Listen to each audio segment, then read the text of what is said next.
Hey, and welcome back to the number one podcast in the world, the Cellarcast, episode 163.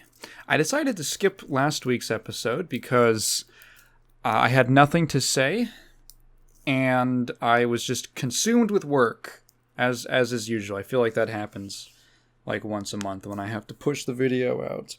That video took me quite a while to make, longer than it should have, mostly just because my sleep was really throwing me off. I feel like I have this conversation again every once in a while, but bad sleep really is like a killer. You know what else is a killer? It's freaking hot in here, dude. I might go... Do I want to turn on the fan? I want to turn on the fan because it's going to be loud. You know what? You guys are going to have to put up with that. All right, the fan's go. I don't even know if you guys can hear it in the background, but yeah, I'm going to need that because I don't think I could record like a 2-hour podcast in this heat. Because I feel like I have quite a bit to talk about. Do I? Kinda.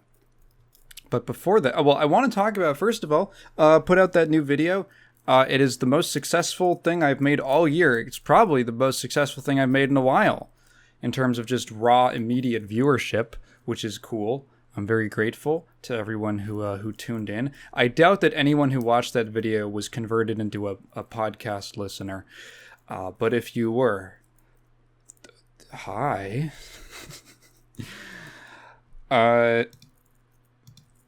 It's part of my newly ongoing... It's going to sound so stupid. This newly ongoing goal of like, what if I made videos on things that I cared about that are also popular?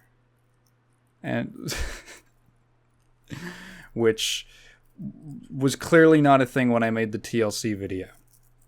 But I'm resting. I'm in my restful phase, and I have just kind of been... Honestly, dude, I was meaning to play the demo for Metaphor Refantasio I was a few days ago. I forgot about it. I heard it's really good. I haven't played an Atlas game in a minute, so I'll probably talk about that maybe next week when I'm behind the curve. It's the least trendy podcast in the world. Everyone's already talked about it. But before that, I want to get into the comments. We have one question from last time. It was left by Jedi Squidward, who I believe is a first-time question asker on this podcast. They ask, with no question mark, so I have to do a little bit of intuiting, favorite color. So my favorite color has always been green. The specific shade of green varies depending on the context, I guess. Typically, I wear darker greens because I'm very pale, and I tend to wear... I'm pale, and I have dark hair, so I tend to wear darker colors because it provides like a contrast to my skin, and green is like a cooler... It's like a cooler color. It's not like as cool as blue. I don't think it's considered as cool as blue. And so I think I don't know. I've been told that the color looks good on me, which is nice because I already liked it. But yeah, I typically like a dark, like a forest green. I really like. Sometimes I do like the mint, a light mint green. My favorite Slayer color has always been the one from Plus R, where it's the white suit and the green like trim and tie. I always thought that's my favorite one. That's my color. I was so glad to have it back in Strive because it was technically an excerpt, but it was missing in like the dumbest way possible. So for some reason, the devs at Arxis decided to have this weird system where if both players... Okay, so if both players pick the same character and the same color, it changes one of the players... I think like player 2. It prioritizes giving player 1 their color. So for whatever reason, instead of just defaulting the other player to like, I don't know, color 2 or color 1 or something, they decided that there would be mirror match exclusive colors for each character. And they would be colors from previous versions, like previous versions of the, typically like popular colors for some reason. And annoyingly to me, in Exerd, Rev 2, I don't think it's a thing in Rev. I think he has it normally. But they took my color and they made it the mirror match color. So the only way that I can play with my Slayer palette is if I am in a mirror match and we both pick the same color and I am player 2, which is really obnoxious. They do have one that's kind of similar, but like his hair is blonde and it's like a gray suit, and it's okay. It's fine. It's the one that I usually play with, but I'll always be partial to the white and the mint green. I think that one looks really good. White, black, and the mint green color. I'm also sometimes, as an edgelord, I'm a fan of the red and black color combination. That's kind of what I themed my computer around. I'm not a huge fan of like RGB stuff.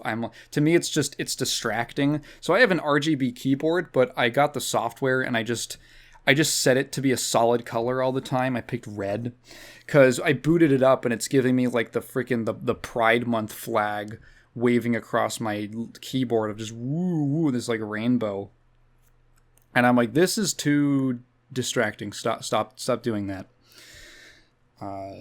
I try to avoid, if I can get the non-RGB version of something, I usually will. Just because I don't know, it's a little dumb to me.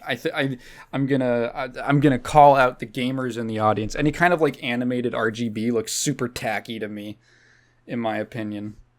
I just want solid colors. I want to know, is it on? I don't want it moving. I'm looking at the screen. I don't want any distractions. Yeah, so that's that would be my favorite color. Kat and my dad and I went to a little film festival over the weekend, where it was a noir film festival that's part of I mentioned it a couple episodes ago, but it's the same theater that plays a bunch of old classic films, the Stanford Theater in Palo Alto. And they were having the very end of their noir film festival before they go into October and they do all the spooky stuff. They had a double feature of Sunset Boulevard and Nightmare Alley. Now, I'd heard of Sunset Boulevard. I hadn't seen either of them. I might have heard of Nightmare Alley before. But both of these I liked them a lot. So the first one was Sunset Boulevard. It's from 1950. I think a pretty famous film. Starring William Holden and Gloria Swanson. Also a fellow named Erich von Stroheim, who was actually like a German director who then did acting and stuff, I think. For anyone who isn't aware, Sunset Boulevard is about this really interesting thing that it kind of hinges on some like Hollywood history, but it's pretty neat.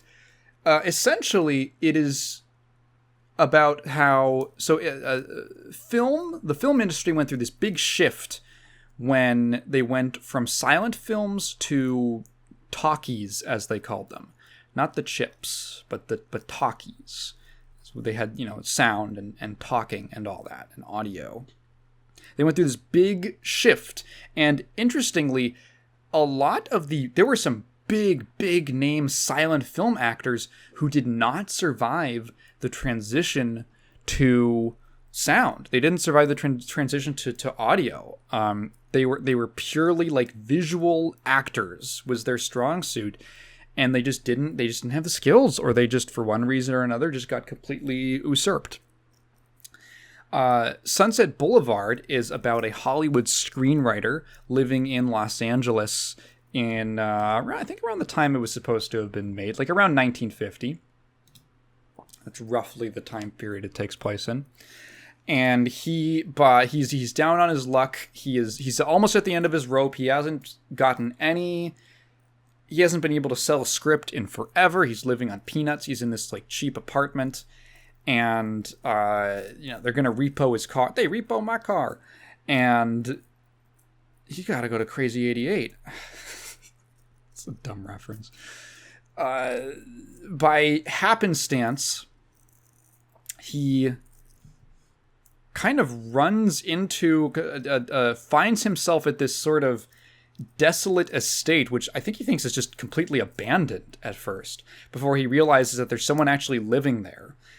It's this silent film actress named Norma Desmond, who is played by Gloria Swanson, who is fantastic in the role. And she is one of these silent film actors who got completely left behind, whose career just fizzled after the switch to sound. And she is essentially living in this bizarre state of delusion and denial and insecurity, and she's gone a little cuckoo. She's mostly isolated. All she has is her butler, whose name I forget, who's played by Eric von Stroheim, and she's just like a weirdo. Like when he first, so the main character, he walks into like the courtyard in front of the house, and the butler comes out, and he says like, "Oh, so you've been expected," and it just so happens that he was there at the exact same time as they were supposed to get. She had like a pet monkey that died. And someone was coming with like a child-sized casket so that they could bury the monkey. So they think that it's him. That's how he meets her. She finds out that he is a Hollywood screenwriter, and she kind of like jumps at the ability. Like she's written this script. She's been planning this comeback film for years now, and she's put tons and tons into writing this absolute disaster, monstrous script that's like 3 times, he said it's like 6 times the length of a normal film, and she wants him to edit it and try to get it to sell it to a studio. So at first he's like, this is weird and I'm out, and then he's like, well, if you're paying me. So he gets put in this kind of weird situation where he really doesn't want to be there, and he gets the creeps from being in the house and being around her and the butler, but he also like really needs the money, and he's got this kind of old world mindset where he really doesn't like being taken care of. So she is kind of like a sugar mama for him, honestly, where she just buys him stuff that he doesn't even ask for. She just buys him new clothes. She buys him watches and all these sorts of things and fancy jewelry and stuff that he's not super into. But she's just dumping money onto him because she's like, she forms this weird attachment. Like she falls in love with him, and he's like, this is really fucking weird. I don't like this. And it's this really interesting character study of this person, this sort of extremely unique position that she's in, where she was this massive star who has this big ego, which I'm sure was fed by, her popularity in her heyday. And now that that's evaporated, she's almost in this almost manic state. They have like, she's clearly like unwell. She's clearly not in a good place. She's in her bad moments. She is like self-destructive. They have to take none of the doors have doorknobs on them, and there's no locks anywhere in the house. Because when she gets like depressive and she has like an outburst, she tries to kill herself, as the kids say. And it's weird because on one hand she's kind of like annoying, but she's kind of like sympathetic, and you feel bad for her, but also like she's kind of unpleasant, but it's like, I don't want anything to happen to her. and this, of course, the fact that, like, you know, she kind of has this very controlling persona, you know, as soon as the main character comes into her life, she kind of wants to, like, she basically just kind of wants to own him, essentially.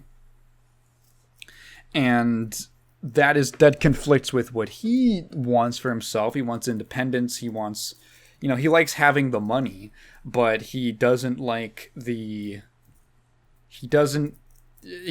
circumstances.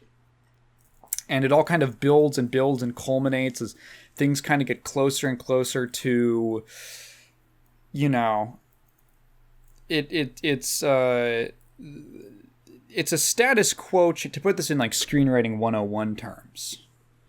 It's a status quo change for both of them. I would say she's almost more like the main character of the movie, because it's like you kind of get introduced to how she's living, and now things start changing, and now things are different, and that introduces a lot of conflict because, now, like, you know, like he's reading through this script that she's put together, and in his narration, he's like, this thing, fuck it, like, it's bad, like, it's a disaster, it's a disaster script, and like she doesn't know.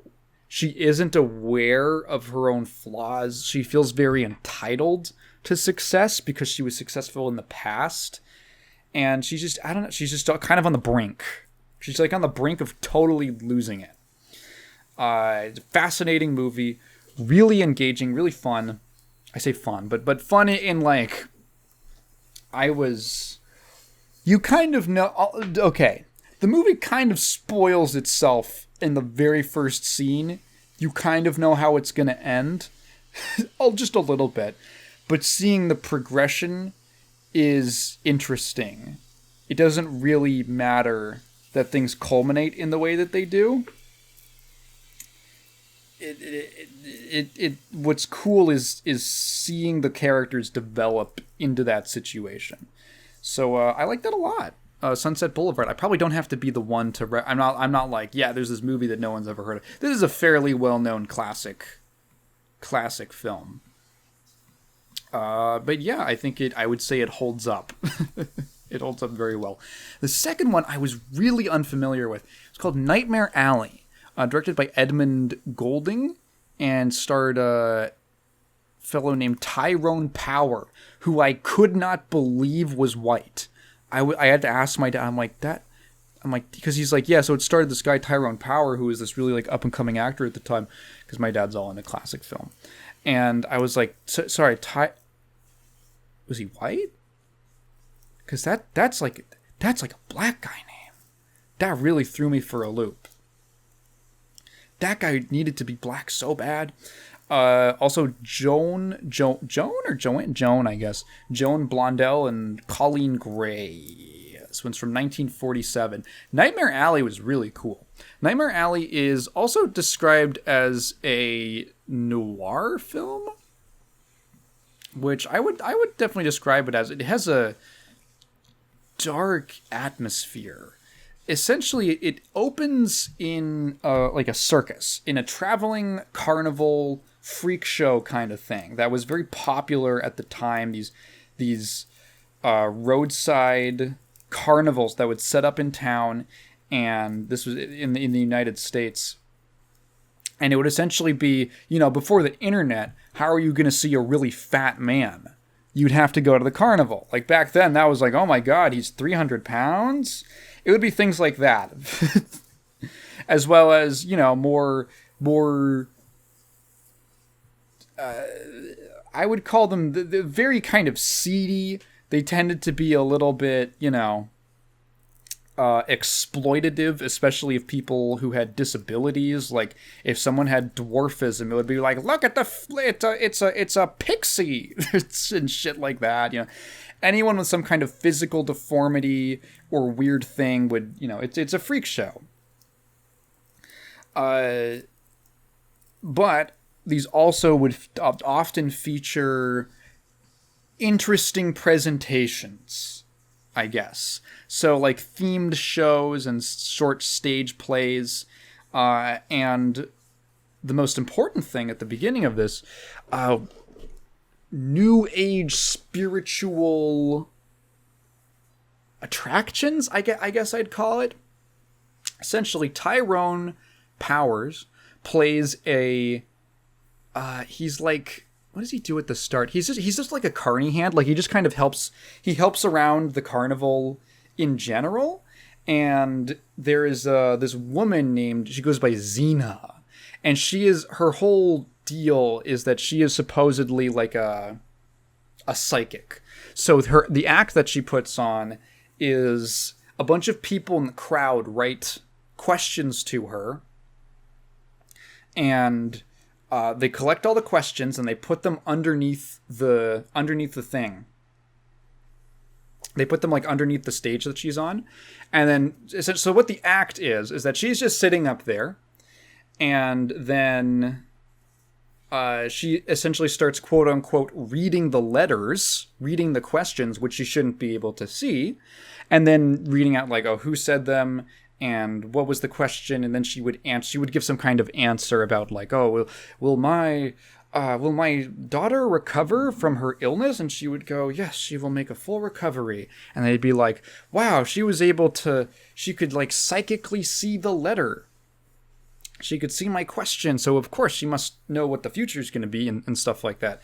And then you see the behind the scenes, which is that the stage they've got, there's like this little optical trick where they've got all the messages and they just open them and they like put them through like a mirror, essentially, like this sort of mirror reflective thing. So she can look down, and while she's blindfolded, like look down through the blindfold and see through like only from where she's standing.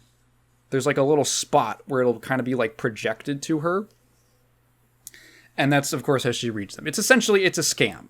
It is an elaborate scam magic trick. That's like the basic one they do, but it starts to get, it gets more elaborate. Because she has this like assistant who is this like complete drunkard, this total drunkard, who they have this secret code with each other. It's like a word code. It doesn't like really make sense. You're just like, okay. I guess it works. Essentially, so what they'll do, for instance, is she'll be blindfolded on the stage, and a bunch of people in the audience will have objects, and he will go up and he'll ask like, what's this object? But the way that he asks the question, like every word that he says is like translated through a code to mean something else. So it'll be like, can you describe what this object is? And that will mean like it's a pocket watch or something. And everyone goes, whoa! So Tyrone Powers is one night. So the atmosphere of the circus is fantastic. The set is it's tremendous. It looks great in black and white. It's dark. It feels like this. It feels kind of otherworldly because it's all just cars and big boxes and sets and stuff like that, and ropes and curtains everywhere, all just set up like, in the open air. And at night, it's just all these shadows and stuff. It looks awesome. So what ends up happening is Xena's assistant ends up drinking himself to death one night, which happens to be because of a bottle of alcohol, I think like Everclear, that the main character, I think his name is Stanley, I think. His name is Stanton Carlisle. So Stanton gives him like this bottle of Everclear. And then the next morning, because he feels bad for him, because like the guy is such an alcoholic that he's gone like a couple hours without a drink, and he's like he starts going through withdrawals. So he gives him the bottle, and then the next morning they find him dead, and Stanton is like, and no one knows that it was him. Everyone just assumes like, oh, it's just some bottle that he had. So what ends up happening is that Xena teaches him the code. She teaches him the code while he's kind of like falling in love with this performer who does this, like, it's like she supposedly gets electrocuted, but she survives, is her act. They're falling in love, And then this like kind of kerfuffle happens where the two of them, essentially there's like this kind of crisscross where each of them now has like a partner that they work with, and they're seeing each other. And Stanton and what's her name? Molly? Yeah, Molly.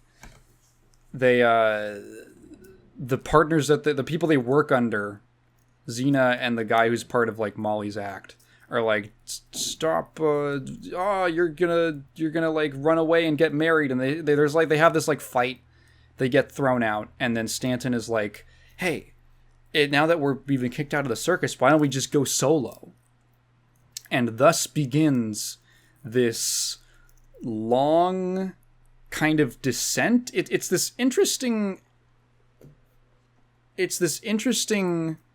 story character arc where Stanton is essentially, he's this really, I really like watching characters like him. I just think that they're fun. Is he can talk himself out of anything. There's this whole scene where a police officer, like the local sheriff, he wants to shut the carnival down. And Stanton goes through this whole, like, thing where this whole routine, essentially. This almost practiced routine of supposedly reading the guy's mind and reading his past and his future. And it's just like that psychic scam trick where he goes like, oh, you had a dog growing up. And he's like, yes, I did. And it's like, yeah, because like every boy has a dog. And he essentially goes for things that sound specific, but in reality, they're so common and so broad that they could be applied to most everyone with just a simple, read on what kind of maybe upbringing they had. And he just completely goes through this whole almost like religious thing of where he's just talking to the sheriff about like, oh, you feel like underappreciated in certain ways. And he's like, yes, I do. And it's like, yeah, because everyone feels underappreciated in some way, or a lot of people do, right? And if you tell someone that, they're going to be like, yeah, I think I do. And he basically just... He uses his silver tongue to just kind of like send him off and make him believe so much in what they're doing that it's legitimate that he decides not to shut the carnival down. That's the kind of character he is. He is totally comfortable with lying. You get these sorts of peeks into his childhood where he mentions that he grew up in an orphanage that was very abusive and that they would get hit all the time, and he had to basically find ways to talk. He was so physically powerless as a child, he had to find ways to talk his way out of every situation. And that skill essentially parlayed into this kind of profession he has of being a carny and being able to sell people on things. And so it's this guy who has this ability, who feels like no matter what he can do, he can always get what he wants. He just, it doesn't matter what it is.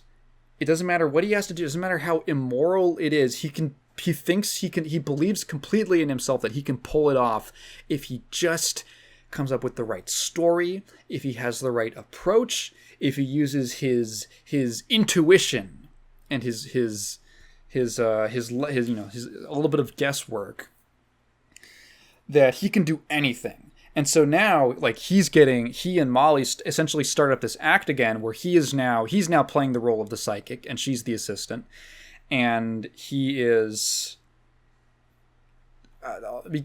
just blows up overnight. It's funny, this takes place in Chicago, which is funny. It actually takes place in the same universe as one of my favorite movies, Ordinary People, because it takes place in Chicago and there's therapists. So it's actually like a shared universe thing that most people aren't aware of. It's the Chicago therapy shared universe. I say that because he runs into this lady who is a therapist in like Highland Park or something, which was like, oh, like my dad and I both pointed at the screen. We were like, oh, oh, we know that place. Again, it is always really funny. Oh my god, like, okay, there's a point where a character says, like, oh, I don't worry, I belong to the Rogers Park Boat Club. And I was like, or no, the Rogers Park Beach Club. And I was like, whoa, that's where I grew up. I know the Rogers Park Beach Club. I don't know if it's like still a beach club, but they have these stupid private fucking beaches over there in the lake. What am I talking about? Anyway, yeah. It takes place in Chicago, which is funny. Actually, kind of a perfect setting, because Chicago is known as the Windy City. The reason is not because it's windy there, although it can get very windy in Chicago. It's because Chicago had so many... It was infamous for having so many businessmen who were full of hot air, as it would be. As in, you know, they would talk themselves up, or they would essentially... You know, they were fraudsters of one degree or another. You know, people who were all talk with nothing to back it up. And so, what better place for a con artist mentalist, as they say, a mentalist, than the city of hot air? So he runs into this psychologist who is doubtful of him. And she goes to one of his shows and she tries to trip him up.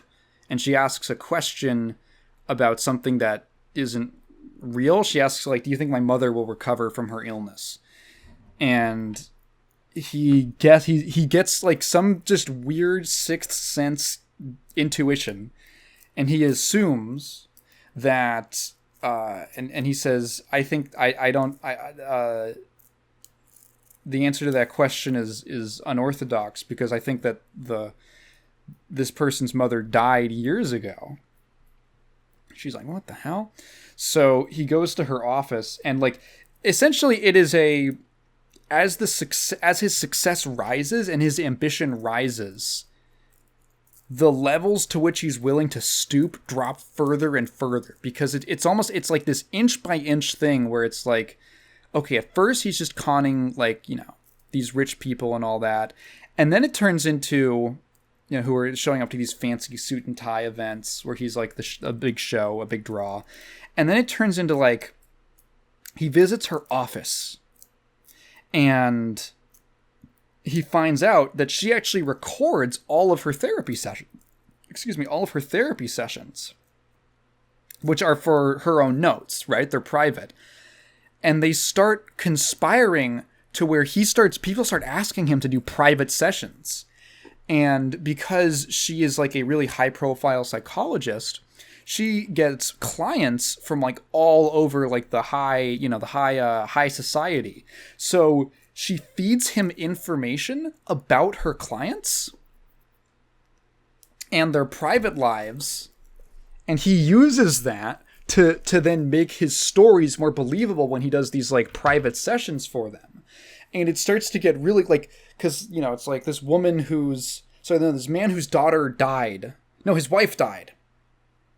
Actually, a lot of people who had family members who died, and Stanton starts knocking it up, because he starts ratcheting up how far he's willing to go. Because now it's not just, I see that your daughter died. Now it's, I see her. She's in the room with us. And he puts on this big show where he like falls over.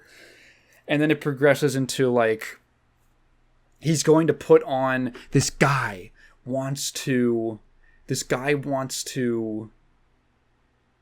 give him like a radio show. But he needs to be like 100% convinced, because he's like an atheist, he's a skeptic, and he needs to be convinced that Stanton can actually see his dead wife, the guy's dead wife, and he could even make her materialize for him. And Stanton's like, I can do that. And it's like, it's so messed up, right? Like, it's so exploitative and awful. It's so morally wrong.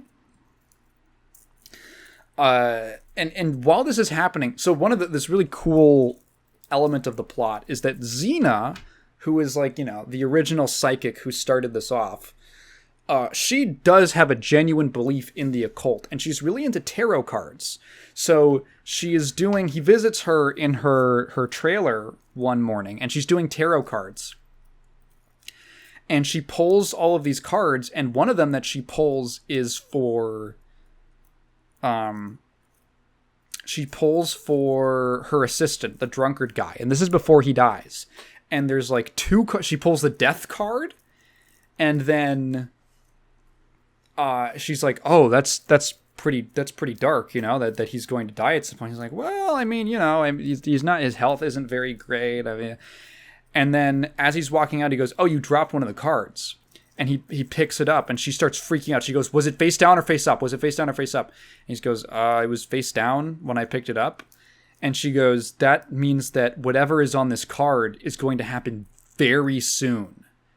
And she turns it over, and it's the Hanged Man.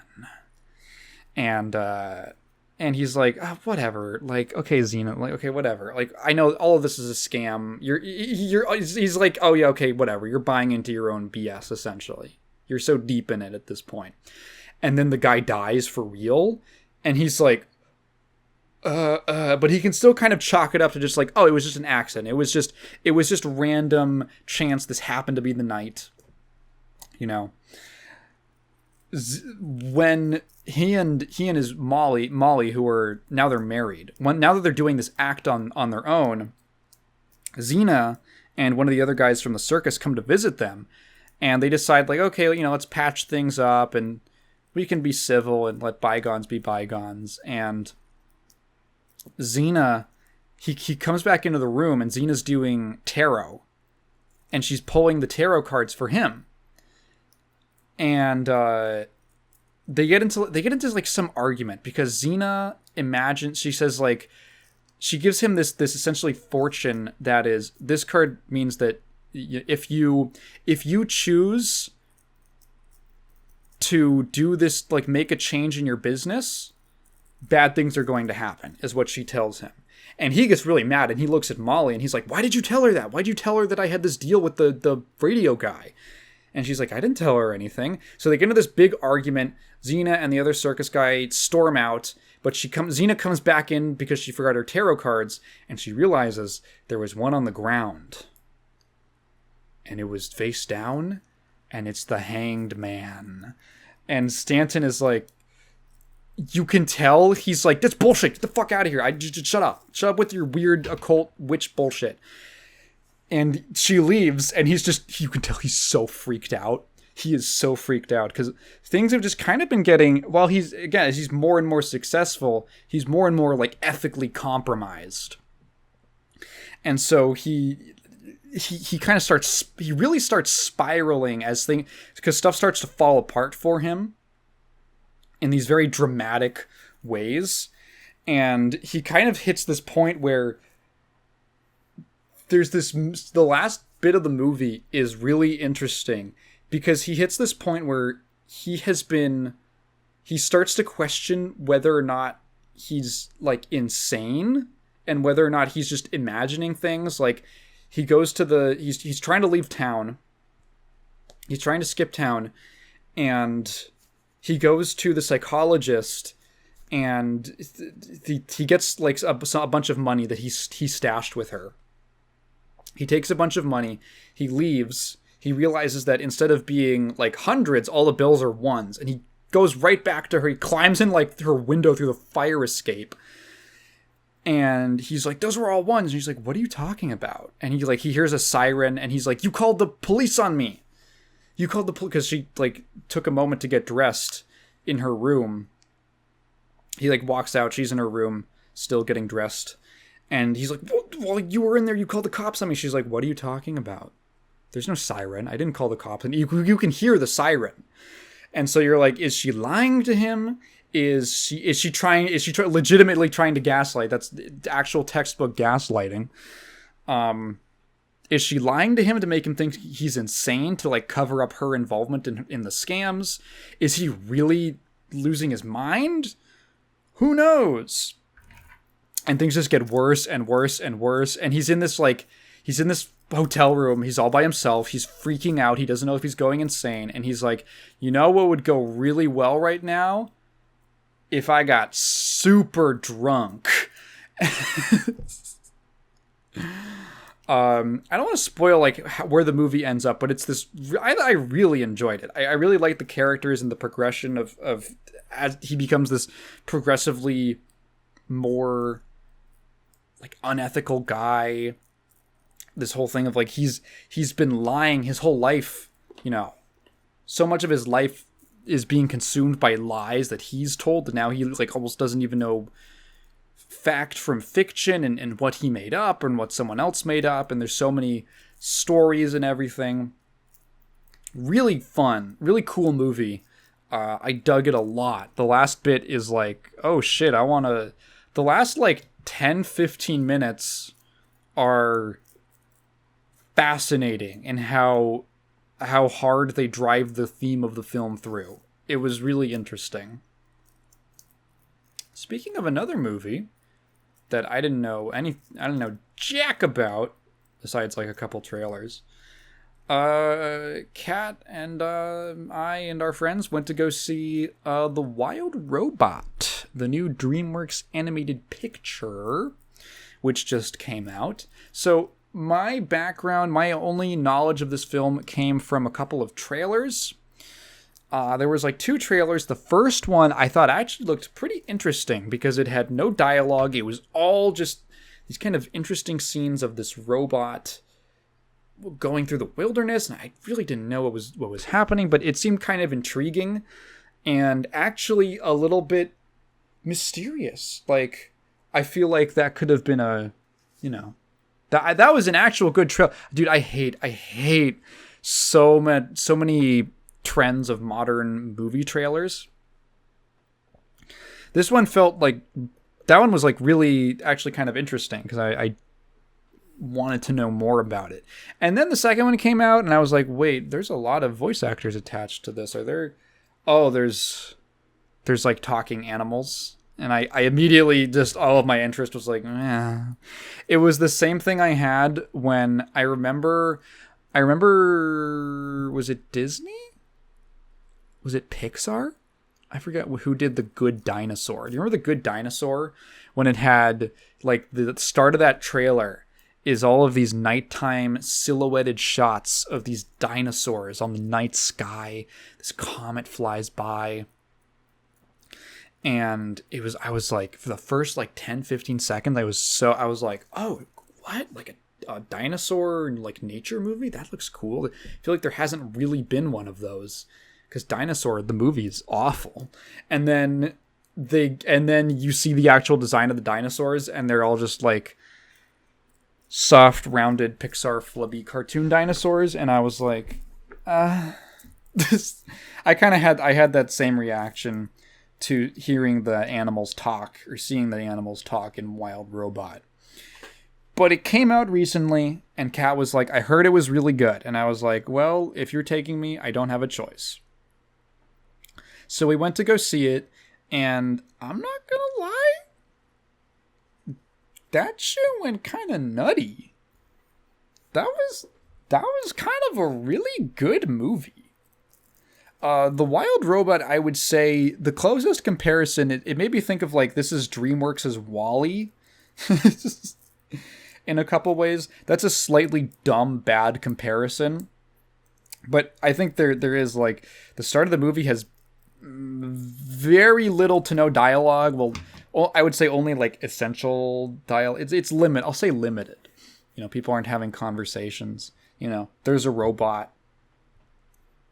Stuff happens with the robot. It's not a great comparison, actually. But I did really like it. I think this is a really good family movie. And a really good, good for the family. It takes place. So for most of the movie, you don't really know like what time period this takes place in. It's like mostly like, okay, it's futuristic. You kind of find out later on that this isn't really important to the plot, so I don't mind like spoiling it. You find out later, just most of the movie takes place in the wilderness, but you do get a little bit of what the civilized world looks like, and it is a post-climate change world where there's just some cities that are underwater and stuff. There's like, a shot of the Golden Gate Bridge and like the, you know, the arches of the bridge, and then you look down a little further and the bridge itself is just submerged underwater, and it's like, okay, all right. It's not like a really big feature of the movie. It's just kind of a interesting part of the world. It's not, again, it's really not even that important to the plot or the characters or anything. And I guess I will mildly spoil it. I probably will fully spoil it. If you aren't interested in spoilers, I would say, yeah, I actually thought it was really good. Again, it's a good family movie, good for kids. Has a little bit more edge, just a little bit. It felt a little bit like an 80s kids movie, where it's not gory, it's not violent in a way that's like, I guess, you know, you might call it cartoon violence. Like, there's a little bit of slapstick, there is danger, and there is some amount of injury, but it's more so that they like acknowledge death and danger in much more realistic terms. The movie takes place mostly in the wilderness, and it is not like a sugar-coated version, like beautiful, idyllic, soft, fluffy forest critters version of the wilderness. The designs are like, you know, soft and cuddly or whatever, but they make no bones about the fact that these animals kill and eat each other. And that's just like normal and part of the world. Like, there's a fucking moment where there's this possum mother with all of her like little possum babies. And they have like a joke. There's a joke about how one of them dies off screen to like a violent predator attack. She goes like, yeah, I have seven kids. And then you hear like a roar and like, ah! And she just pauses for a second and she goes, 6 now. It's like, holy shit. They do reveal like in a minute later that it was just playing dead and the kid didn't actually die, but there's like a whole minute where I was like, did they just like kill a little baby animal off screen? And like, no, but that was part of it. And there's like a severed bird's head that a character holds up, and you can see like a little bit of blood, and it's there, and I liked that. It felt a little bit like it wasn't. I, as an adult, did not feel like I was being talked down to very much, which I think is that's why I say a family film. You know, because I felt like, is it a little on the nose? Yo, yeah, definitely. With certain thematic, there's certain, just like the character's going to say the theme of the film now. Fine, okay, there's kids in the audience, whatever. It can be a little bit saccharine at times, fine, whatever. But generally, it did not feel like it was made to like entertain dumb kids. It felt like it was made because there was like an actual story and characters with relationships that were worth exploring. So I guess now I can talk about the actual content of the film. That's my overall positive reception review. If that interests you, if that kind of thing interests you, might very well like it. So the plot of The Wild Robot essentially this takes place in like some point in the future. And the main character is this robot who is named Roz. This is that's like a nickname that becomes her name because she's like a Roz Tech Unit or something like that. That's the company that makes her. She is a helper robot. She is meant to be bought by some family or something, or like multi-purpose robot laborer, essentially. And can perform any task, and is like this robotic multi-tool. The ship that is transporting her has some kind of an accident or something, and all the cargo drops out and spills out onto this island, this remote island that is all wilderness. And Roz activates. She's I think she's like the only one of the robots that completely survives in an intact state, and she gets up and she essentially starts her regular programming, but she has no people to interact with. So she goes and she starts looking for tasks to complete. She was made to complete tasks. So this ends up... So the first 10, 15, 20-ish minutes of this movie, I really enjoyed, because there is basically no dialogue. The dialogue is her talking to forest creatures who can't understand her. It is only, I say essential dialogue in that it is only enough to like let you know what she's trying to do, and also it makes sense that a robot of her type would be speaking. Right? It makes sense. It's not because what I find... no, I guess that could kind of... I'll talk about it in a minute, but I don't like it when it's like... I remember when we watched Disney's Dinosaur, it was like... It feels like the dinosaurs... This might have even been confirmed at some point. The dinosaurs were supposed to be silent, and then someone went, you gotta make the animals talk because dumb kids can't handle a movie with no dialogue. It did not feel like that in this movie, is what I'll say. The first, 20 minutes of this film are all action. And by action, I mean, doing stuff and things happening.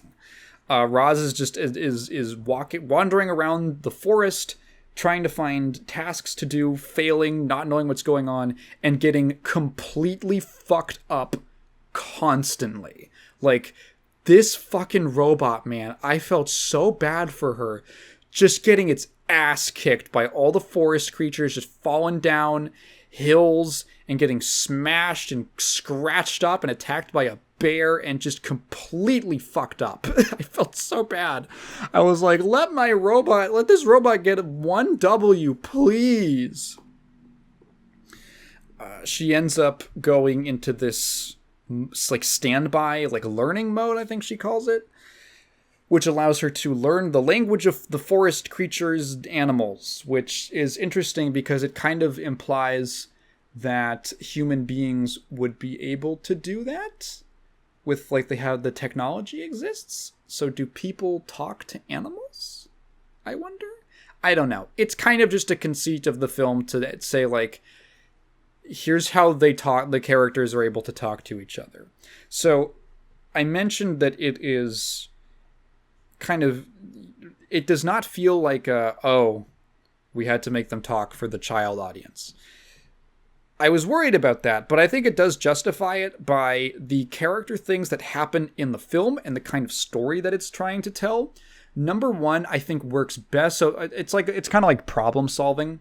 Number one, I see why this was done with a robot and animals and not a robot and people, because I don't know if it would have worked with people, especially in a futuristic setting.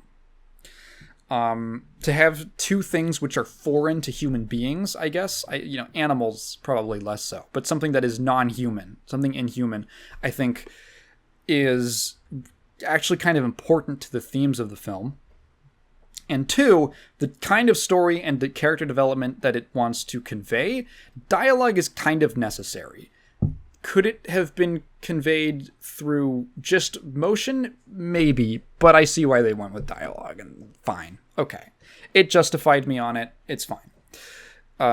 It won me over on that end where I'm okay with it. Do I think a movie about a robot in the wilderness with no dialogue the whole time would be cool? Yeah, but whatever.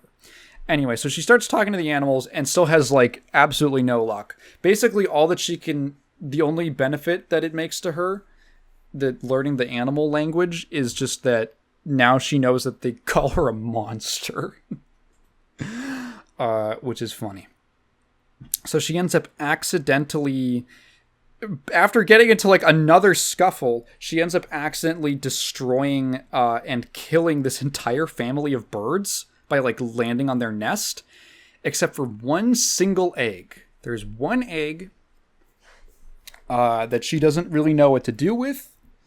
The egg hatches, and it's a little gosling, it's a little baby goose. It imprints on her, So now it basically thinks that that's her mother. So Roz has no idea what to do. She honestly doesn't even... She just kind of like walks away, and the duck, the little gosling, starts following her. She ends up talking to this opossum mama, and the opossum says, like... Raz is basically like, what should I do? It's asking the possum for advice on like how to fucking stop this baby from following her around. And the possum's like, well, you just gotta raise it. And she's like, oh, task acquired. So now her goal is essentially, she is like, I'm mom now. I'm a mom now. So there's this, there's a couple things going on in the film. Number one, I think that one of the biggest motifs or elements of the film is the relationships between parents and children who come from very different backgrounds. There's definitely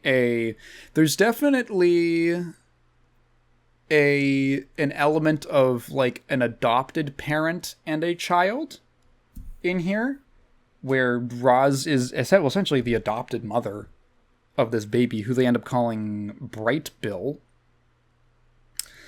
She collaborates with this fox named Fink, who is kind of like a scoundrel and who no one on the island likes. He's kind of a loner, and he just sort of fends for himself. And he starts essentially helping Roz out because Roz is actually... He realizes that Roz is super useful for getting him food and can just provide for him.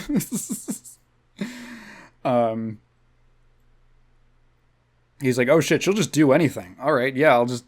Hey, cook up these clams for me.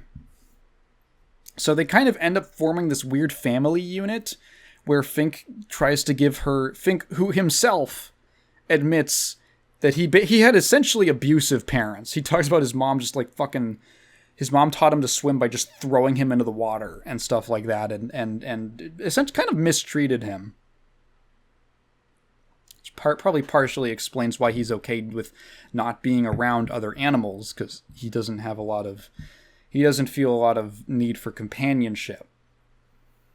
So there's these three characters who have kind of these sort of interesting conditions. Roz, who is a robot who knows basically nothing. She is learning everything about the world for the first time. She knows about like human society because that's what she was trained to serve, but practically nothing about the wilderness or like what does a goose like? What do they eat? What do they need to survive? How do you teach a goose to fly? How do you teach them to swim? How do you give them shelter? Like what do they need? What are the lessons that they need? And she's just kind of, that's the parenthood thing, is she's just kind of figuring out as she goes along. So she's just almost like, she's so different from anything else in the environment. She's like this complete outsider with no knowledge. Fink is this sort of... He's not like a bad person. He's just kind of a jerk and a loner. But he kind of enjoys... At first, he's in this weird arrangement just for personal gain, but he kind of starts to enjoy it for companionship's sake. And then Bright Bill, who is like this innocent child who is just thrown into this weird situation where he's being raised by a robot and a fox.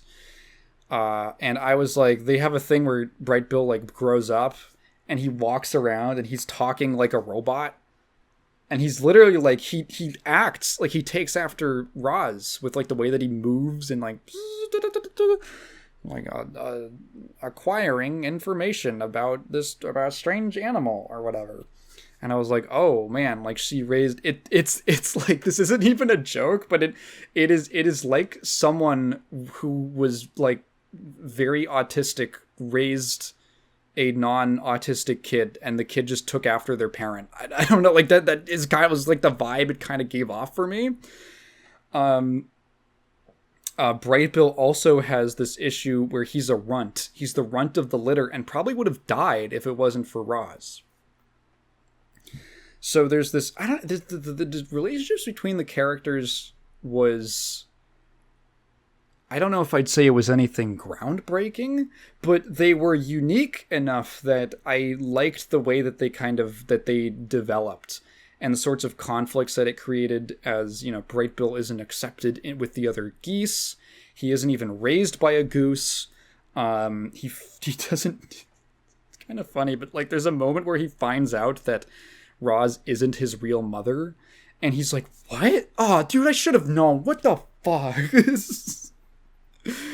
And that like creates a weird, like, he doesn't know how to handle that, and he's kind of upset that like they didn't tell him. And what's interesting about this movie is that it's really in thirds. I'd say the first third is like the beginning segment where, you know, up to like until I'd say the moment that Bright Bill kind of grows up and you get like a quick montage. That's like kind of the second third of the film, which is where it turns into what I would say is like, so the first third I would say was a pretty interesting, like, okay, I'm curious where this will go. The middle segment is like, I would say a pretty standard family film. And it's probably what you've seen if you watched any of the trailers. It's the whole thing about they have to teach Bright Bill to fly before he has to learn how to fly by fall because they have to do their migration. The geese have to migrate, and so they have to find a way for two non-flying animals, two flightless animals, to teach a goose how to fly. And I would say it's like a pretty standard, acceptable family picture. You know, a little schmaltzy again, but like, okay. And there's a point where that plot line is like resolved and it ends and everyone's happy and it's like great. And I was like, this movie seems kind of short. Like, I feel like it's only been an hour or so, maybe a little more, maybe a little over an hour. And then the movie keeps going for another like 40 minutes or 45 minutes. And it, like, I was feeling like a little like, okay, I mean, if it ends here, fine, you know, whatever. I would have given it like a fine. And then it keeps going, and the story keeps going, and it doesn't end at just like, oh, he made the migration. There's like this whole last, I don't know how to describe, like last leg of the film that like brings everything back full circle, and it turns into like a really good movie. It goes from like an interesting movie to like a fine movie to like a really good movie, I thought. I guess I can talk about it. It's like what's the order of events that happens? Because there's almost like two different plot lines of during the winter while they're away. Bright Bill has to do this thing where like they have to make an emergency stop in a storm, and they stop in this like dome bubble city that humans are living in now, where they have this big agrarian section with all these crops, and they're not supposed to be there, so they're kind of like trying to keep hidden. Bright Bill sees one of the Roz units. He sees one of the other robots, and he thinks that it's his mom. And he's like, what the fuck? And he gets caught. Everyone, you know, they start like, we got to kill these fucking geese. We got to get them out. We got to exterminate them because they're going to contaminate the crops.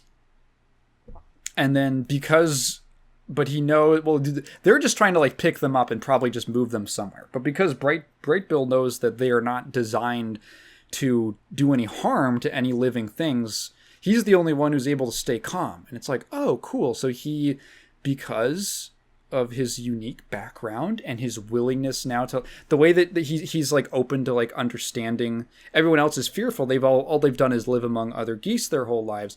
Bright Bill knows that the robots work a certain way because of his mom, and his experiences with other people give him like this kind of skill, this character quality that lets him like lead the flock safely and kind of like take control of the situation. Meanwhile, Roz, who was planning on going back home and sending out a distress beacon to get like picked back up, decides that she needs to stay throughout for the whole winter because she needs to know that Bright Bill survived and that he's gonna make it back to the island when the winter is over. And the storm is awful. It's like the worst snow they've ever had, and a bunch of animals are dying. And so she and Fink take it upon themselves to literally like save all of these animals from freezing to death in the cold. And there's this whole thing about, the two of them have essentially been shunned because no one likes Fink, and everyone thinks Roz is like this big robot monster. But they are bigger than that, and they don't hold spite for them. Well, Fink does a little bit, but but he's like, fine, I'll do it. And Roz believes in helping people, and she is altruistic enough that even though you put all of these predators and prey together in like one little shelter that they've built, all of them decide to call a truce until the snow is over. And they take after her example. And it's about cooperation and cooperation over competition, I would say, over conflict. And I was like, oh, that's kind of nice. It's like a nice way to wrap up and then it keeps going, and there's like this whole crazy thing about fucking robot manufacturers coming to take her. It's like this whole climax of the film happens, and the really neat thing about it is that it starts out, it's a really, I want to say, now that I think about it, very elegantly written script, because there's all of these little components and characters, and the movie has almost like 2 or 3 arcs where the theme, so these characters have certain qualities, right? And there is a lesson and a theme to be learned from them. And the movie takes that and develops it and then keeps developing it to like add more stuff. And it never really feels like it loses sight of what the movie's about. At its core, the movie always feels, after like the first act of like establishing everything, the movie consistently feels like it always hangs on to the theme of what would I say is the main theme? You could probably say there's like a couple themes, because it's a surprisingly layered film, I think, in that sense. Helping other people and cooperating with other people and understanding them leads to the best possible outcome for everyone. That is, I would say, is the broadest theme of the film. And it never really stops being about that, starting from this small scale of like only these 2 characters, then these 3 characters, and then gradually widening that to a larger like social setting of like, here's the flock of geese, and showing multiple ways. It's not just like pointing at you and saying you should be friends with people. It's showing multiple ways in which like that mindset of cooperation makes people better to solve problems that no one else, people who were more exclusionary, wouldn't have been able to.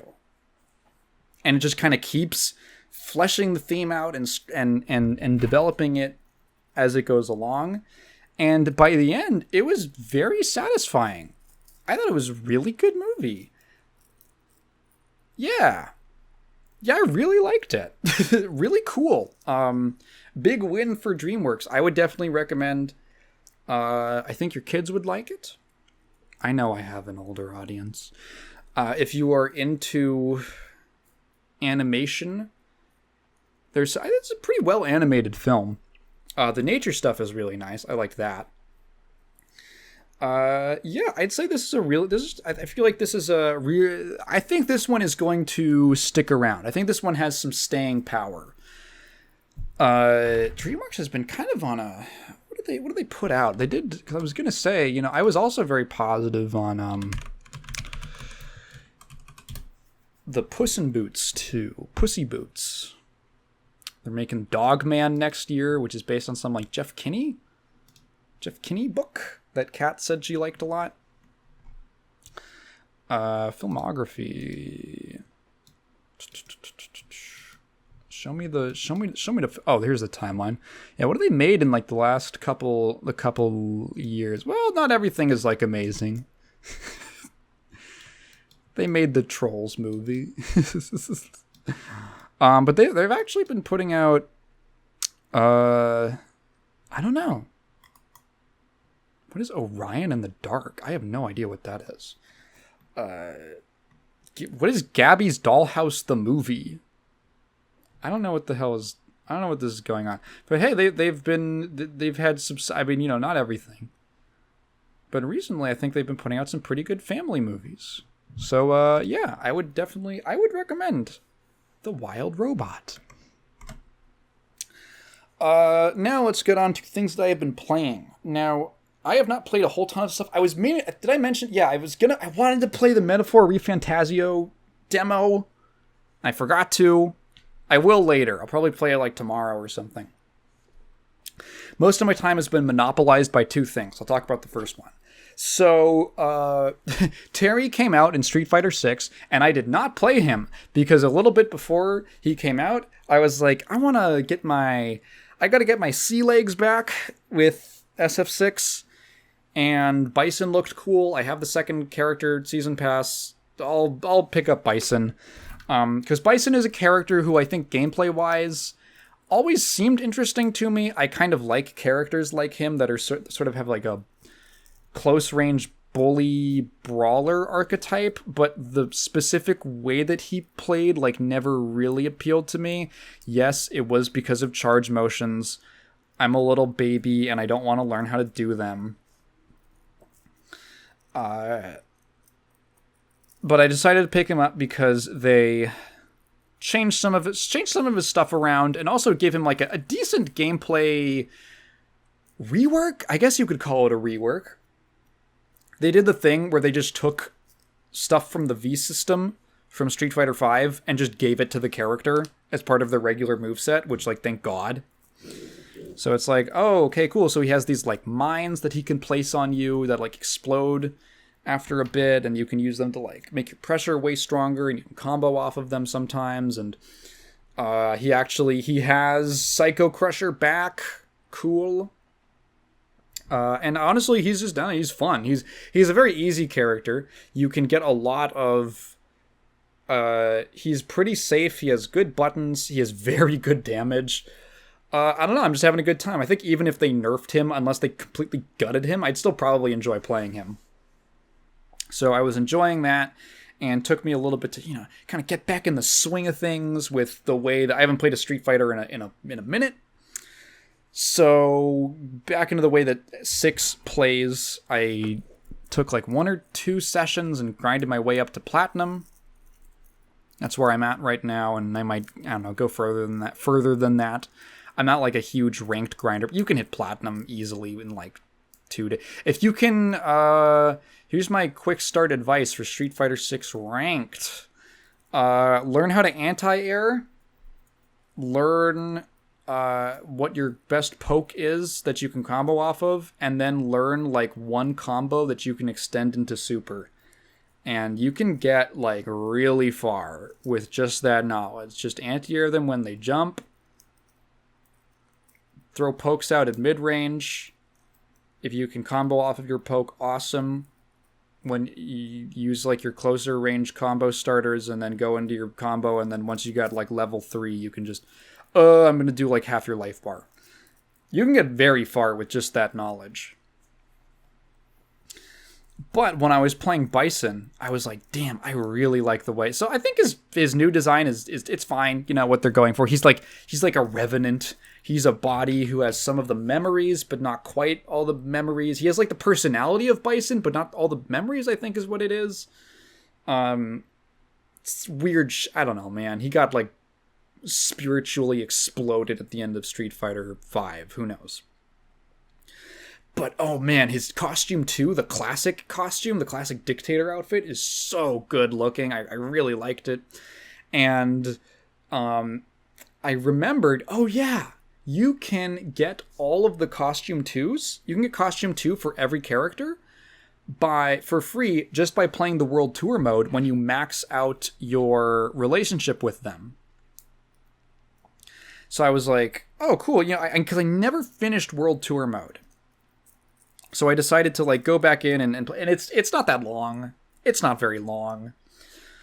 And so I'm on like the 15th chapter, the final chapter, which is maybe light spoilers for the World Tour mode, but it ends in like another tournament where you've got to fight a couple different opponents. They are not like regular in-game like Street Fighter characters. They're like NPC characters. And something fascinating happens. So first off, so most of the World Tour mode is very easy. I know some people struggled with it if they aren't familiar with fighting games at all, but like legitimately, if you know like one combo, I took Marisa's style and just did medium punch, Gladius the entire game. That's all I've been doing. And I've been able to make it through the whole game and by just doing that and anti-airing. So if you can do that, you can burn through the World Tour mode very easily. The enemy AI is not particularly difficult. It's more so just about exploring, and you can fast track a lot of the quests. Until you get to this final tournament. And something really interesting happens, which is there is a notable crank up in difficulty. Not just in the fact that the opponents have a higher level, but every character you fight is like they are all designed to be the most obnoxious fighting game playstyles you can fight against. So the first guy is some like they're all made in like the character creator. He's named like Boris Gagarin, and he's just like a Zangief type, right? He uses Zangief style. He's like a big guy. He's a big grappler, and he's this motherfucker.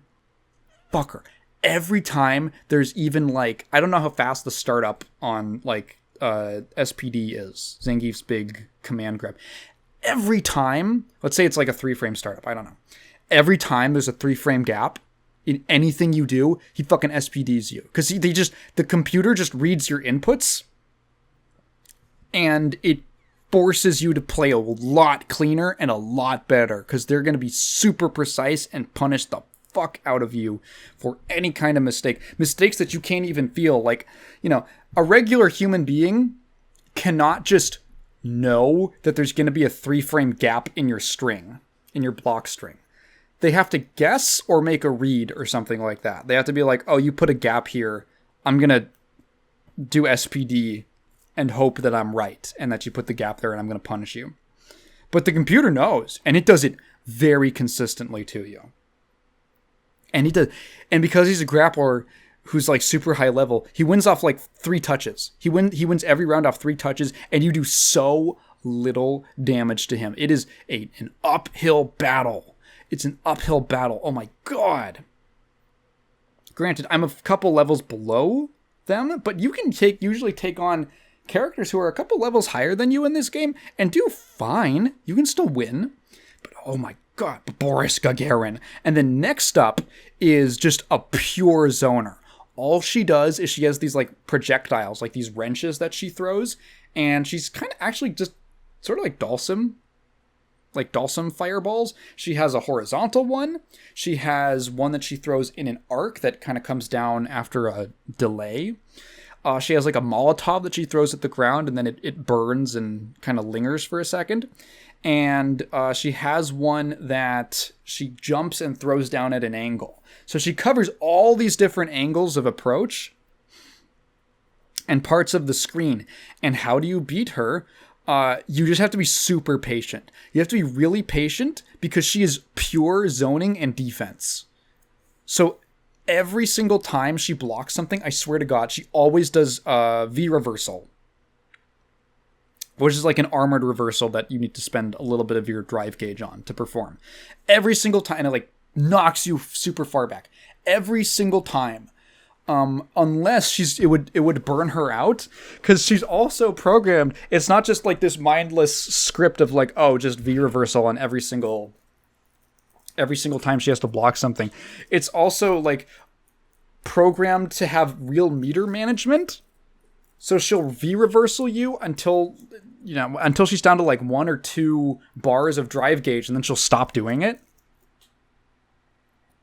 And then she has a roll, but when she doesn't do that, she has a fully invincible roll that goes really far.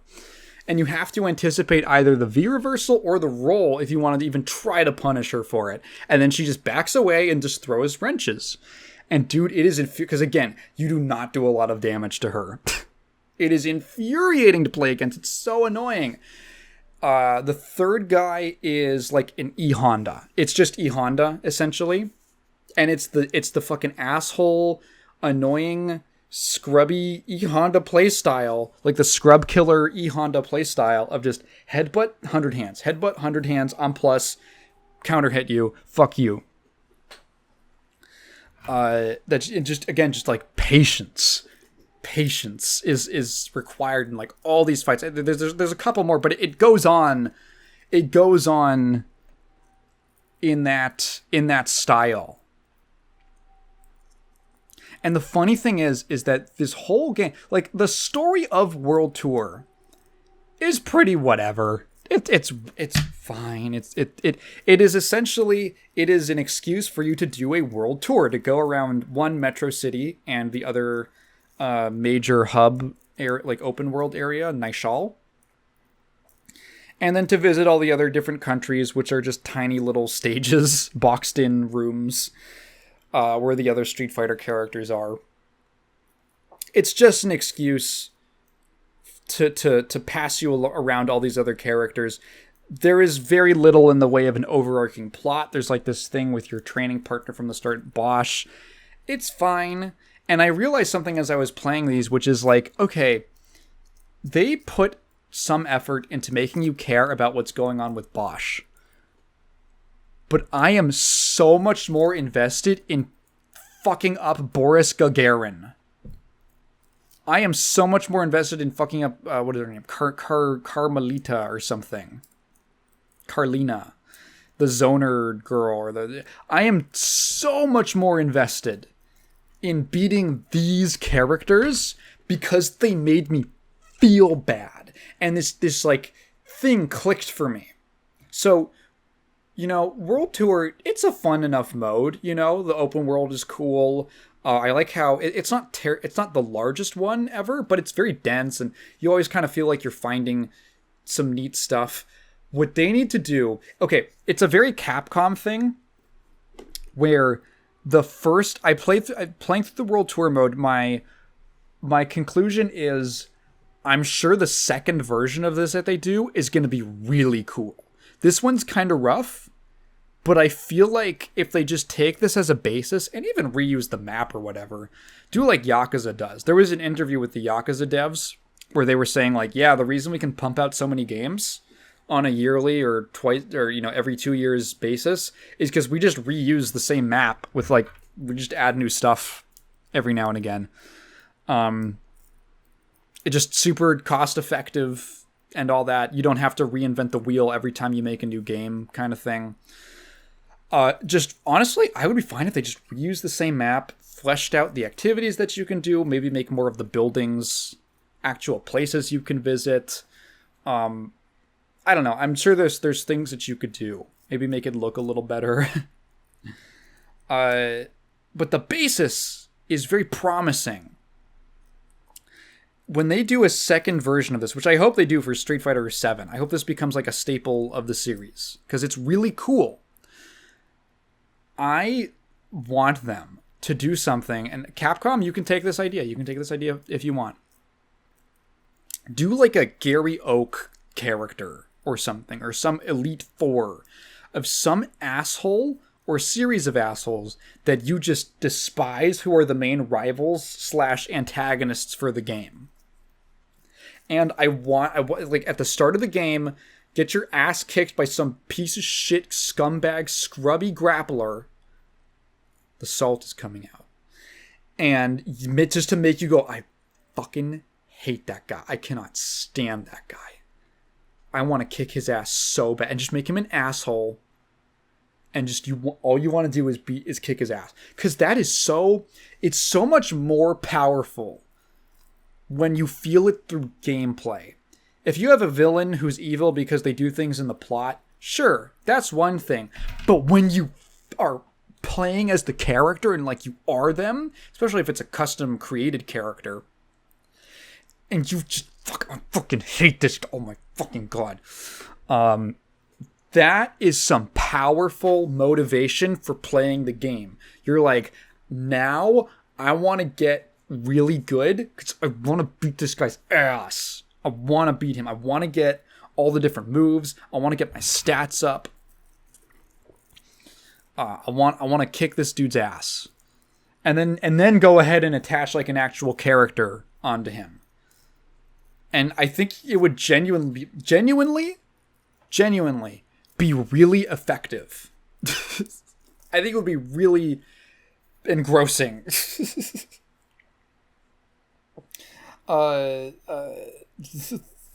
Just take my idea. Take my idea. Feeling something through gameplay, I think in most cases, is going to be more powerful than just through narrative, right? Through the written narrative. So that's my idea. That's my idea for the World Tour, the sequel. You know, I think it would be neat if more of the areas were fleshed out, even if they were just because you know most of the places you go, most of the international locations, except for Naishal, are actually just rooms. They're just the stage, like the character's stage, but the camera is at a different position. But like you can't go too far away.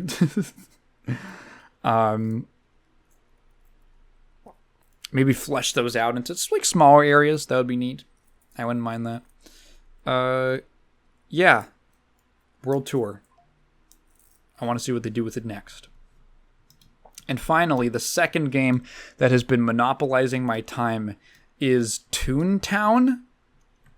So, I don't know how many listeners know or remember ToonTown. It was an MMO that was run by Disney Interactive Entertainment, I believe. It's something I had very strong memories of from my childhood. It ran for quite a while. I mentioned it in my previous Dead MMOs video, the second one, because it ran... it started up a couple years before Pirates of the Caribbean Online, which I covered. That was, I think, the third game in that video. And was shut down around the time that one was as well, so that they could focus more on like Disney Infinity, like the Skylanders thing that they came up with that didn't go very far. So ToonTown has been officially dead for a while. However, for years now, there have been what I call legacy servers. Didn't realize until I made that first MMOs video that that's not actually like a common term. I just think that that's like, I don't know, that's like that's a term that makes sense to me. Because it's to preserve the legacy of the game. It's I don't even know where I heard that. Any game that has been shut down officially and resurrected through online, resurrected through fan community run servers, I call that a legacy server for that. So ToonTown has two notable ones, ToonTown Rewritten and ToonTown Corporate Clash. Rewritten is a as close to vanilla as possible version, and Corporate Clash is a builds off of the original and has added a ton of new stuff. So I, in the past, checked out Rewritten just for like nostalgia's sake, and I remember playing it for a couple hours and realizing how much of a grind it was. And I get that it's an MMO, but it hits you with a grind pretty fast. You know, they had a budget, they were stretching what they had a little bit. So I decided to check out Corporate Clash most recently, and have been having a really good time with it, genuinely. So if you aren't aware, ToonTown is essentially like this cartoon. It takes place in this... It is Disney, although I believe... I don't know if Rewritten did it, but Corporate Clash took out all of the Disney logos and characters and stuff. So it's kind of just the world now, but it's essentially like a Disney style of like funny cartoon animals. That's all the characters in the world. And they live in a funny cartoon world with all these different themed zones to different types of different themes. There's like a pirate one, there's like a snow one, there's like a music themed one. And the ToonTown has been invaded by these... It's funny because it's a sort of anti-Disney game in a way. Because the main villains are this force of enemies called COGS, which stands for Coal, Oil, and Gas Syndicate. And they are essentially corporate robots who have they're like made of metal, but they're like painted up, like they have suits, and their whole deal is just polluting the environment and industry and ruining the world and sucking the color out and all gray and being all gray and dark and moody and shitty. And the Toons must fight back against this force with what they call gags, which are essentially just it's just like cartoon hijinks stuff. All of the combat in this game is like cartoon hijinks. So like throwing pies, or like a little flower that squirts water out, or dropping a safe on them. It's this kind of funny enough anti-corporate Disney kind of game. Like the main villain are the suits. So I would say the main draw of the game, does it have a deep, involved narrative? No. You know, it's there, and there's like some characters, and there are plot reasons and justifications, but it's kind of just an excuse to hang out in the world. And I would say that is the strongest component that ToonTown has going for it, is the world is exceedingly charming. It is... So when I talked about Pirates of the Caribbean Online, I mentioned, I believe at one point, that the game feels like it's kind of in this struggle against its art style, because when you're making a game like that, based off of that property, you kind of have to be more realistic, but the graphical like quality and fidelity makes it age very poorly. So in certain aspects, like I remember when that in that game, you could tell the people who made it were very talented and knew what they were doing, because you look at stuff like all of the main characters from the movies, and they have these really good looking models compared to everyone else, and there's this really accurate lip syncing for all the dialogue, and the voice acting is very spot on for the characters, and they're just animated better in general. And there's like camera angles, like all these dynamic camera angles during cutscenes, even just like regular cutscenes. And then most of the game, that's like a small portion of the game. Most of the game is like, oh god, we got a budget, you know? So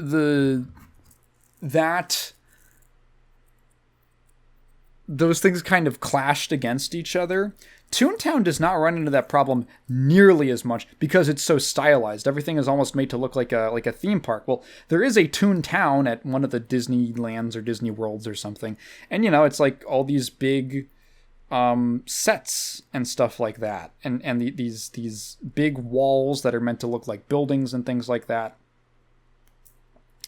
Facades, I guess you would call them, and that means that because it's so stylized and it's supposed to look it's not supposed to look like a real place. It's supposed to look like an impression of a place. So the very limited polygons, for the most part, work out pretty well for the environments. It's just kind of like fun. It's just a fun world to be in. It has an upbeat tone all the time. The art direction is very pleasing, despite the fact that, some of the themes for areas aren't like the most groundbreaking, unbelievable things. It's like, oh my god, there's an ice place? It looks really nice. It's nice, and there's cute little details like when you walk on the streets, the fire hydrants. So like there's always fire hydrants and mailboxes. And they're always decorated differently depending on the zone. So in the ice, like the Arctic area, they're wearing like little earmuffs, and the fire hydrants are like, the sides of the hydrant are like they're like arms, they move like arms, and they're like shivering, and they're like holding themselves to keep warm. When you go over to the pirate place, it's like the mailboxes are designed to look like storks and stuff like that. And it's really charming, and it's just kind of a fun game to explore and just see what things look like. I guess I could get into a couple of the things that are distinct about Corporate Clash as their own take on the original. So for one, actually, no, this is not something that they added, although there are additions to the combat. So I remember playing ToonTown as a kid, and the combat was always just kind of like, click the ability, use the ability, do damage to the opponent. I did not realize Corporate Clash has a whole tutorial for all of the different combat. So I actually kind of like the combat in this game. It's cool. So there are no classes. There's like a decent, okay character customizer for, the complexity of the characters as far as they go. There are no classes. There are 8 of what are called gag tracks, which are basically different types of abilities, I guess you'd call it. So there's like throw type gags, and every one of those will be like, you throw a pie, you throw a different kind of pie, as they level up. Functionally, they all do the same thing, but just as you level them up, the gags that you're using get strong. It's like stronger variations of them. There's ones that are like dropping things on opponents. There's ones that are luring the opponent to walk forward, which will like stun them for a certain number of rounds and stuff like that. I did not realize how genuinely complex the combat system was until I was put through the tutorial, where they almost give you too much information and explain to you how everything works and interacts. So no, there aren't like classes where you're just completely locked off from playing a certain gag track. You can get any of them. You pick 2 to begin with, and then as you level up, you gain these like training points is what they call them, and then you can unlock the gag tracks as you go. But a lot of them have interactions and combos with each other. Like, okay, for instance, there's a new one that they added in Corporate Clash called Zap, and Zap is all like electricity stuff. The way that Zap works is that, first of all, Zap gags deal a lot of damage, and they will bounce between enemies to deal like even more damage. However, you cannot use Zap on a cog until you've hit them with a squirt gag. I hate that it's squirt. Hey, if you find a squirter, marry her. So you have to use a squirt gag to get them wet, which will put a debuff on them that lowers their chance to dodge, and then you get a guaranteed zap hit on any soaked cogs, and it will bounce between all the soaked ones. But also, when you use a squirt on a cog, it bounces to the other. It like also hits AoE. It has like a splash radius. So like that's like a built-in combo. Like if you're using Zap, you have to use Squirt because Zap is so strong, it does so much damage that it has to have a prerequisite to using it. The trade-off being that like Squirt gags are typically pretty low damage, but very high accuracy, like 95% accuracy or something. Now, let's talk about throw gags, which are just all about throwing things at the opponent. So throw gags have this mechanic where they are higher in damage, slightly lower in accuracy than Squirt, but they have this additional mechanic where if multiple characters throw at the same opponent, use a throw on the same opponent, the damage will get like a 20% multiplier. Because they get marked, and then so you can do Squirt and Zap, or you could do like Squirt and Throw, where you can, because honest, it's like an 80% accuracy rate on throw gags, like on a base level, but then cogs themselves have their own dodge chances, and so 80% misses a lot more than you would think. So you can do a 1-2 combo where you Squirt and then Throw, and you get an almost guaranteed fairly high level of damage from the combo. But also, so lure gags will like lure the cog forward, and they will actually like walk forward in the little battle, and they'll stay there for like however many turns the lure affects them for. If you hit a lured cog with a throw gag, it will knock them back, and it will do bonus damage based on the level of the lure that was used. But also, there's... it's going to keep going. But also, there is a type of gag called traps. So traps, or let's just say you set up like a trap door or something in front of them. It's in front of them. You have to set up the trap first and then lure them, because it does a ton of damage, and it's guaranteed. There's no like miss chance. You have to lure them forward into the trap, and then they'll do a ton of damage. So it's kind of similar to like the Squirt Zap setup. But luring has different, it has like different stats that make it like strategically a different choice that you would want to do.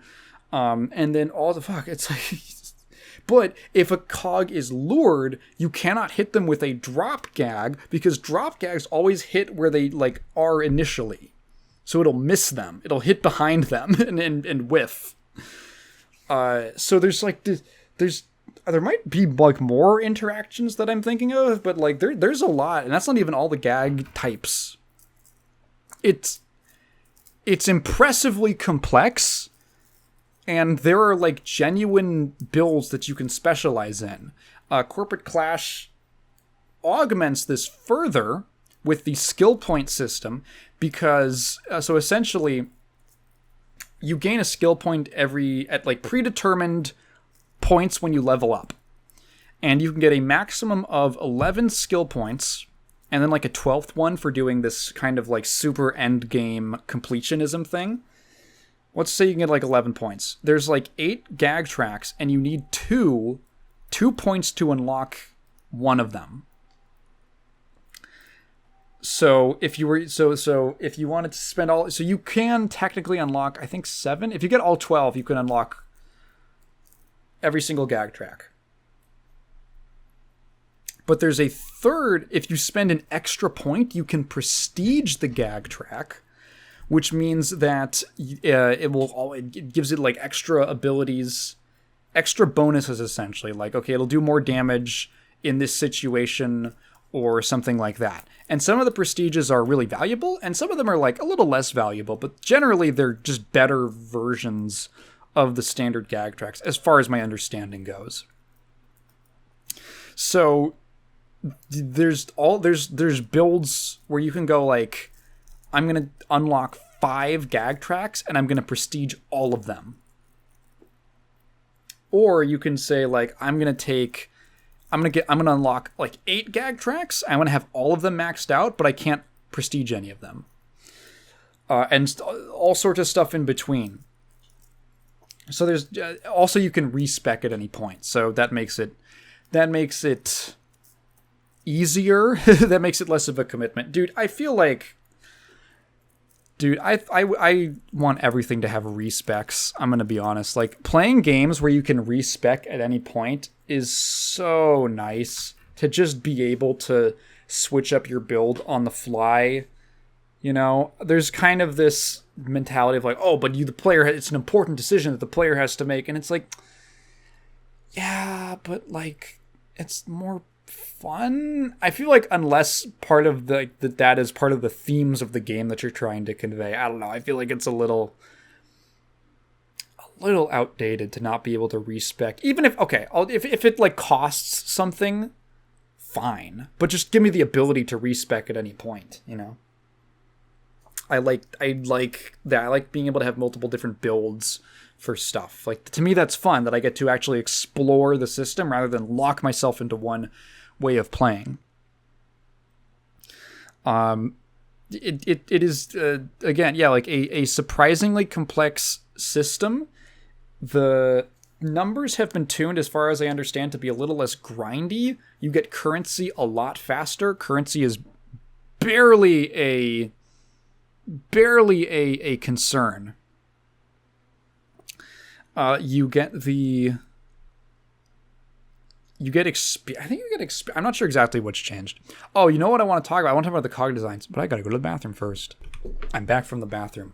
The cogs are a great villain group, especially from a visual standpoint. And I think that they actually add a lot to the mood and the kind of the aesthetic of the game and what makes the world so enjoyable, because they have lots of great designs. They're not all, some of them are just like, okay, they're whatever.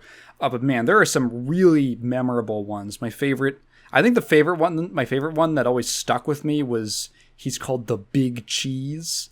And it's like, his head is just a piece of cheese. And for some reason that always, maybe he's like a big Packers fan or something. I don't know. I was looking at the designs of all the cogs because I was trying to find spawn rates for them. And I just ended up looking at all of them because I really do enjoy just seeing all the fun, nifty little creative ideas for them, because they're all themed to something. There are, in the original game there were 4, but Corporate Clash adds a 5th department, which are like little sub-factions of the cogs. They're sell bots, cash bots, law bots, boss bots, and then Corporate Clash adds board bots, or like the board. And those are like ascending order within the company, order of importance. They're all themed to like generally like, okay, one of them is sales, one of them is money, one of them is corporate law, so on and so forth. And they have designs that kind of riff on they riff on those ideas. So in I think the cash bots, there's one called the Penny Pincher who has like crab hands and he's like red and he's supposed to be like a crab. I think one of the ones that the game used consistently, because it's like a level 1 enemy, is the Flunky of the boss bots, who's just like this kind of big rotund one with these giant glasses. There's some really charming design. Oh, the Lone Shark, whose head is a shark head. That's a good one. The Headhunter, who has a giant body and a tiny head. The Micromanager, who is super small, just a super tiny woman. There's some really fun ones. And as I was looking at it, the list and all the images, I realized something like, damn, these original developers were really smart, because it took until I looked at them for a while to realize how, like, economically these enemies were made. There's essentially, I counted 4 body types. There's, like, the fat, skinny, like a medium build, and a big, like, buff body. Those are, like, the 4 body types. And then they take those body types. They have textures for the colors of each one of the departments. And then they will either, scale them up or down to make them physically larger or smaller, depending on the enemy. And then basically all that they do for 90% of them is just make a unique head.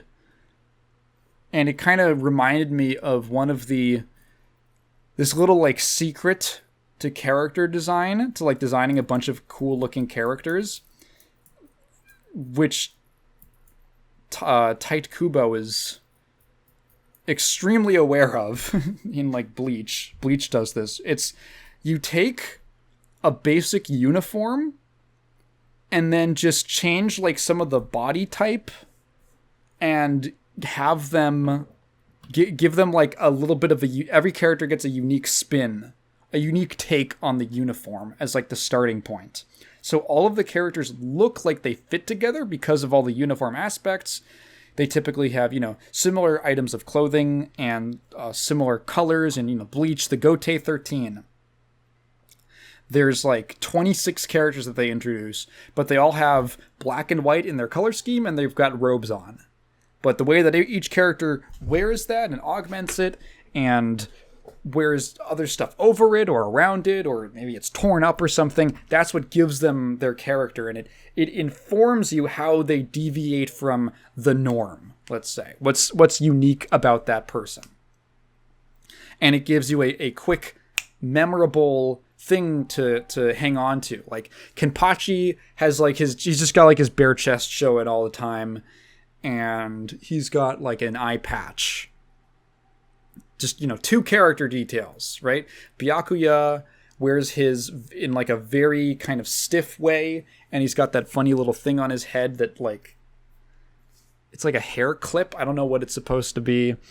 Fucking Komamura is a dog. Mayuri has the purple sash, and he just looks weird, right? It's honestly very similar to the Cogs. It's just, same uniform, but just weird head or something like that.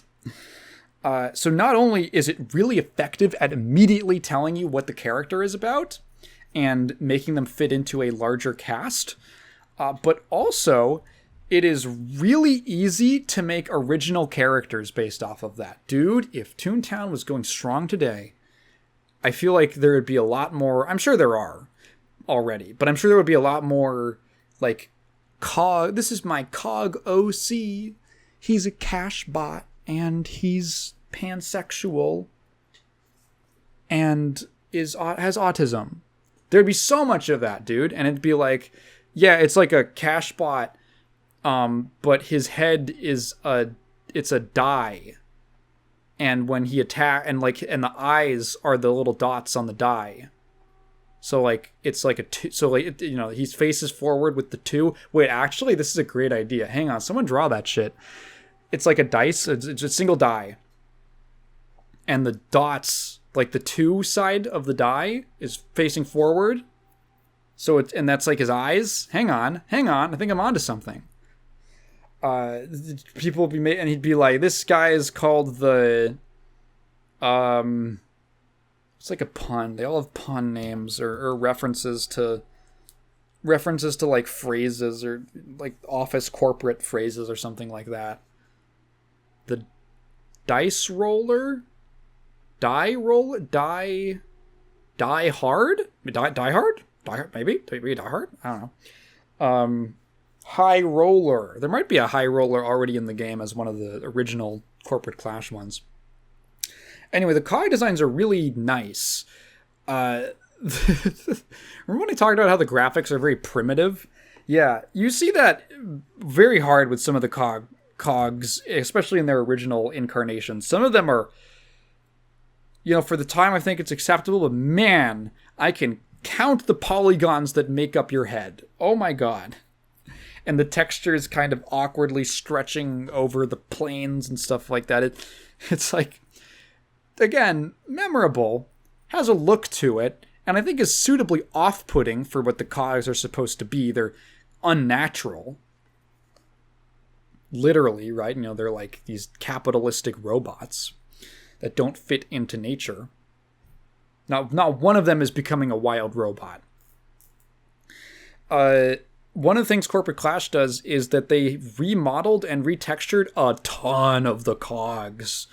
One of the, I believe the law bots got almost a complete rework with like a bunch of new ones being added and a bunch of models and textures being cleaned up. Not all of them. Not all of the cogs have the same like level of looking good, but especially the ones that got new models look really nice. And the new like original designs and stuff, and the ones for the fifth department, the board bots, those are some really good looking designs. There's some really good ones. There's like a hammerhead shark. He's like it's called Shark Watcher, and he's a hammerhead shark. There's who are some of the other ones? A guy called the Head Honcho, and most of his head is just a hat with like eyes sticking out over the brim. There's a guy called like the Conveyancer, who is like a law bot, I think, and his eyes are like a conveyor belt. Cute. You can definitely tell that they're new. Honestly, like a lot of the work that's being done, I wouldn't be surprised if the fans who are working on this as part of like the dev team are professionals in the gaming industry or some kind of industry like that, like illustration or something, because the character designs are genuinely good, and the models are great looking, especially the texturing. One of the nice things, I guess one of the freedoms of the game, is that the lighting engine is so limited that basically the lighting's not really changing. It's not really changing no matter what happens. So everything is always... The lighting is very consistent for pretty much every model when it even exists. So most of the shading is actually just in the textures themselves. And for the new models, oh my god, they look amazing. Like the texture work on the highlights and the shadows and the transition points, and it's really like genuinely high quality stuff that you could put in a professional portfolio. You can also tell that some of them were made by furries, but they're trying to keep it, like they're trying to restrain it and like keep it in chains, but it slips out with a couple designs, but you can tell.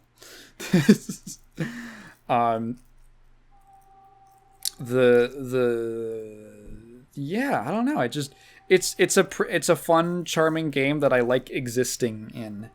There is a decent amount of stuff to do in terms of content. It's a lot of combat. There's a bunch of mini games to play. It's kind of a game where a lot of the fun is just in exploring and finding new stuff and seeing what it looks like. The questing can get a little bit tedious. Most of the quests are just to destroy a certain number of cogs or destroy a certain number of them. It definitely starts to get grating when they say, I need you to kill this specific type of cog, like this specific enemy, on this specific street, like this map. And I look at the wiki, and the spawn rate on them is like 1.7, and I'm like, fuck, dude, I was running around for like 20 minutes. Just waiting for it to spawn. That's when it gets a little like on my nerves. For the most part, they're not. Most of the quests can be completed pretty steadily. It's also a game that incentivizes a lot of cooperation. There's a number of like group activities or things that are recommended to do with the group. So on every street, some of the buildings on them will turn into these cog buildings that are kind of like little mini dungeons that can be so many floors of enemies that you fight through. And so you can actually you can create a group for that specific, to do a specific building, like a 3-story Lawbot building or something. The player population is actually like many people would scoff at it, but it's like maybe like 500 people during like good hours. But it's honestly not that difficult to find groups, even like late at night. Like I was playing at like 2 a.m. and I found like a group of people to do like just 2 or 3 other people to do like a cog building or one of the story bosses. Generally, people have been very nice. I feel like I went online and I saw a bunch of people saying that the community was very toxic, but I haven't seen it. I don't know. I don't know. It's just like a pretty fun, casual, chill MMO with a fun world and surprisingly engaging combat. It's a little bit slow. There's a lot of animations to sit through. But overall I like it. It's not a deal breaker. So, ToonTown. Yeah, if that sounds interesting to you, I think Rewritten or Corporate Clash are probably the only two. I think there might be other legacy private servers, but those have much smaller populations. Those are probably the two that you would be looking at. So whichever one interests you more. Maybe Rewritten for the more nostalgic experience, and Corporate Clash if you're curious about expanding on that stuff and new content and all that. I like the new content. Maybe not everyone will. I don't know. I'm not your god. I'm not your puppet master. But you should subscribe to my channels and leave a like and hit that bell and leave a comment. Anyway, I think I'm going to draw this to a close. I would recommend ToonTown. I've been having a surprisingly fun time with it. If you have been listening this far, thank you for listening to me ramble. If you have a question, feel free to leave it down in the comments below, but please phrase it in the form of a question, and I will definitely get to it next time. But don't leave it in the form of a question, because I'm not going to read your thoughts out loud. That's what I got mixed up. I have been Tygan, enjoying my short break from making videos. In a couple days, I will probably start on the next one. I think it's going to be fun. So, check out the Dissidia video. If you're here, you probably have. And Patreon, coffee, yeah, and bye.